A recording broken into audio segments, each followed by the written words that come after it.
Hello everyone. In today's video, we are going to discuss a very important topic related to UPSC Men's Examination GS3, and this topic is about agricultural subsidies. There is a syllabus direct and indirect farm subsidies in India. So I am discussing this topic by using this question. And this is probable question. मेरे को लगता है कि ये future में आएगा और इस सवाल को हम पढ़ते हैं. Then I will explain how to write. Discuss various types of agricultural subsidies. कृषि सब्सिडियों के प्रकार बताइए. Do you think that subsidies can also protect domestic producers from imports like tariffs? क्या आपको लगता है कि घरेलू उत्पादकों को सब्सिडियां प्रशुल्कों के समान संरक्षण प्रदान करती है? तो एग्रीकल्चरल सब्सिडीज एक हॉट टॉपिक है. WTO की वजह से वो इंटरनेशनल हो जाता है. एंड आमतौर पे हम देखते हैं कि usually we find out like कि Indian agricultural subsidies are always contested by developed countries at the level of WTO conversations. तो हमें ये देखना पड़ेगा. हम भी बोलते हैं कि वो लोग ज़्यादा सब्सिडी दे रहे हैं, तो इसमें हम ये देखने का प्रयास करेंगे, समझने की कोशिश करेंगे कि क्या टैरिफ की तरह सब्सिडियां भी काम करती है, और टैरिफ क्यों लगाया जाता है, प्रशुल्क क्यों लगाया जाता है? इसलिए लगाया जाता है जो भी इंपोर्ट्स आप बाहर से करते हो तो उनको महंगा करने के लिए. You want to make them costlier so that domestic producers can easily compete with cheaper imports from abroad. यही एक पर्पज बेसिकली होता है. तो हमें ये एक्सप्लोर करना कि क्या सब्सिडियां भी उस पर्पज को अचीव करती है. और आमतौर पे टैरिफ्स ज्यादा क्लियर होते हैं, ट्रांसपेरेंट होते हैं, किसी को भी नजर आते हैं. हम हमेशा अखबार में देखते हैं कि मतलब टैरिफ जो भी लगाई जाती है वो सब जगह नजर आती है. और अमेरिका और भारत के इस पूरे डिस्प्यूट में आप देख सकते हैं कि डायरेक्ट तुरंत हम उसको एनालाइज करके डिस्कशन करने लगते हैं. लेकिन सब्सिडियों के बारे में इतना क्लैरिटी नहीं आ पाती है, और वो भी बल्कि इक्वली प्रोटेक्शन देती है डोमेस्टिक प्रोड्यूसर्स को. तो इस सवाल का जो सेकेंड पार्ट है वो ज्यादा इंपॉर्टेंट है. और मैं आमतौर पे कहता हूं कि आई यूजुअली से दैट कि even in questions there is the intro part. इसका मतलब आपको ये समझना पड़ेगा कि एग्जामिनर ने जो पूरा क्वेश्चन दिया है इसके किस पार्ट पे we are to focus more.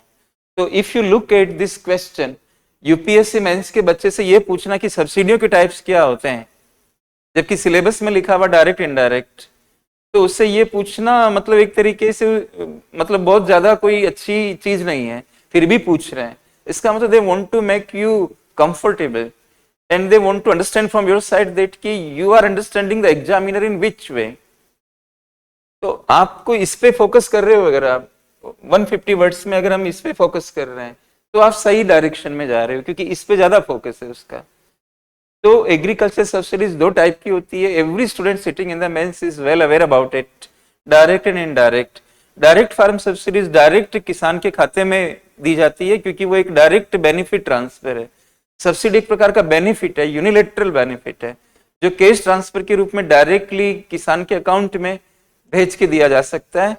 PM किसान योजना एक एग्जाम्पल के रूप में आप लिख सकते हो.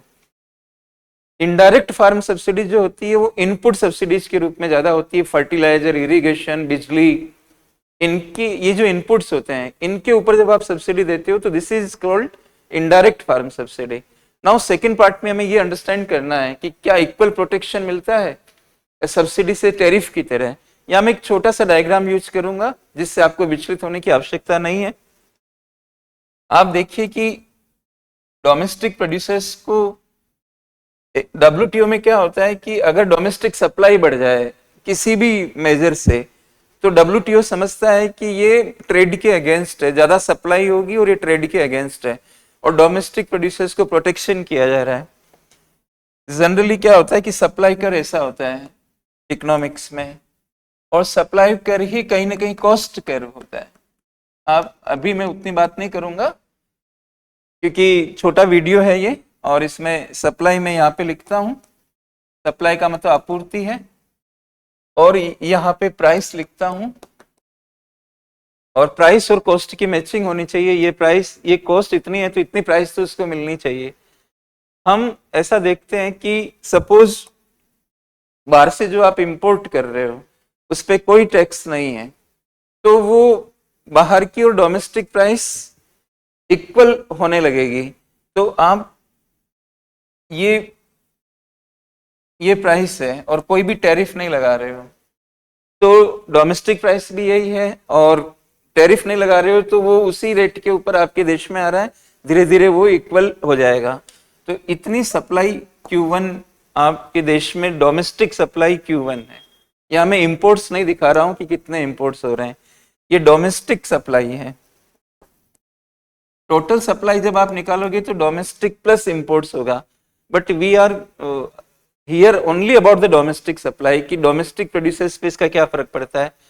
तो ये विदाउट टैक्स विदाउट टैरिफ वाली प्राइस है, तो डोमेस्टिक प्रोडक्शन कितना हो रहा है Q1, ठीक है। अगर मैं टैरिफ लगाता हूं और टैरिफ लगाने के बाद ये प्राइस ये हो जाती है, जब डोमेस्टिक प्राइस बढ़ जाएगी टैरिफ लगाने के बाद, तो यहाँ पर P प्लस में T कर देता हूँ टैरिफ लगने के बाद। टैरिफ लगने के बाद जब ये प्राइस बढ़ेगी तो डोमेस्टिक सप्लाई ज्यादा हो जाएगी। प्राइस बढ़ने से डोमेस्टिक मार्केट के अंदर भी टैरिफ लगाने से यही प्राइस आने लगेगी। इस प्राइस पे डोमेस्टिक प्रोड्यूसर्स जो होंगे वो ज्यादा प्रोडक्शन करना चाहेंगे क्योंकि उनको ज्यादा प्राइस मिल रही है। तो ये प्रोटेक्शन जो हुआ है, प्रोटेक्शन का लेवल डोमेस्टिक सप्लाई में कितना होगा, कितनी सप्लाई बढ़ी आपकी, यहां से लेकर यहां तक ये सप्लाई बढ़ी, मतलब डोमेस्टिक प्रोडक्शन इसके बराबर इंक्रीज कर गया।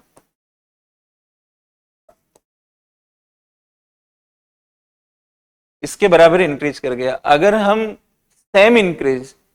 सेम इंक्रीज बिना टैक्स लगाए सब्सिडी से कर सकते हैं क्या?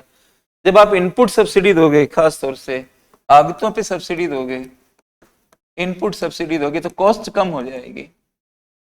आगत सब्सिडी दोगे तो कॉस्ट कम हो जाएगी। कॉस्ट कम होने से ये नीचे की तरफ आएगा।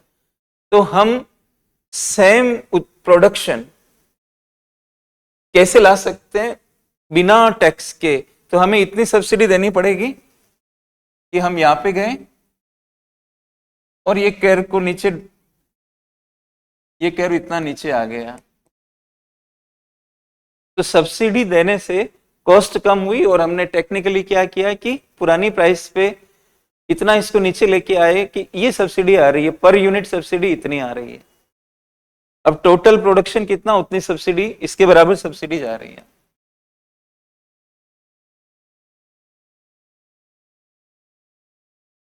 राइट, तो जो टैरिफ की जगह आप सब्सिडी लेके आए हो, अब ये जो प्राइस है सेम प्राइस है, तो कंट्रीज को क्या लगेगा कि इन्होंने टैरिफ नहीं लगाई।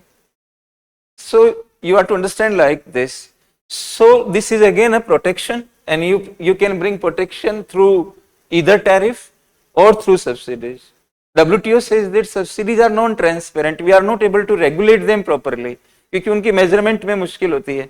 लेकिन आप टैरिफ लगाओगे तो वो पता लगेगा कि कितना टैरिफ लगा रखा है।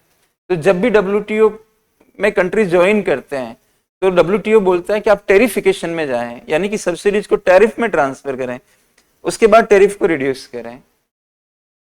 तो I think you might have understood in a very better way that subsidies can also provide same level of protection as you can expect from tariffs. तो इसमें पूरी का पूरा और कई सारे सवाल इसमें बन सकते हैं। आप इसमें ये कह सकते हो कि अगर यूपीएससी ये पूछता है why subsidies are controversial at the WTO level, domestic level पे तो कई सारे पॉइंट्स हैं, जैसे कि वाटर लेवल नीचे जा रहा है, क्रॉपिंग पैटर्न चेंज हो रहा है, बड़े फार्मर्स को फायदा मिल रहा है। But before you attempt the question, properly read the, read any question before you attempt it. वहां पूछ रहा है इंटरनेशनली ये क्यों कंट्रोवर्शियल है, WTO के लेवल पे क्यों कंट्रोवर्शियल है। So this is how. So this is the part of our men's answer writing program, and this is second week type of topic, right? So in the second week of our answer writing program, we are having the topic of agricultural subsidies. So there will be 6 such type of questions और उनका discussion हम लोग करते हैं। ये discussion सबके लिए available हो जाएगा इस तरह से। तो आप थोड़ा सा इस वीडियो को बार बार देख के अपने कॉन्सेप्ट को अच्छा कर सकते हैं। Thank you very much.